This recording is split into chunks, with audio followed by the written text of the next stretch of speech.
दरम्यान रत्नागिरीतले 500 ते 600 पदाधिकारी शिवसेनेत प्रवेश करणार आहेत आणि या ठिकाणाहून आमचा आढावा घेतलेला आहे आमच्या प्रतिनिधींनी।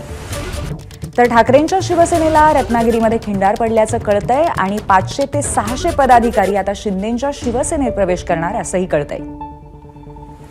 कोकणातल्या राजकारणात अनेक उलटापालटी होत आहेत। विधानसभेचे निकाल लागले आणि त्यानंतर या उलटापालटींना घडामोडींना वेग आलेला आहे।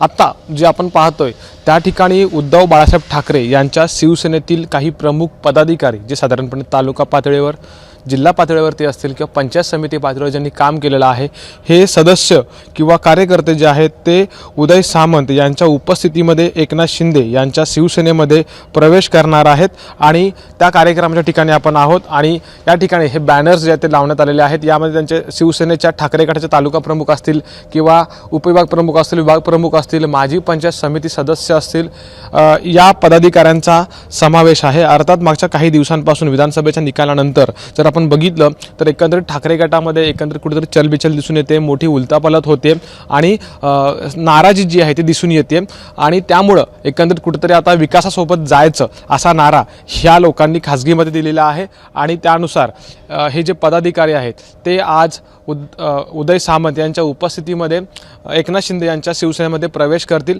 आणि त्याबाबतच्या एकंदरीत उत्सुकता चर्चा मागच्या काही दिवसांमध्ये कोकणात रंगल्या होत्या, रत्नागिरीमध्ये रंगल्या होत्या आणि त्या आज खऱ्या ठरताना आपल्याला दिसून येत आहेत।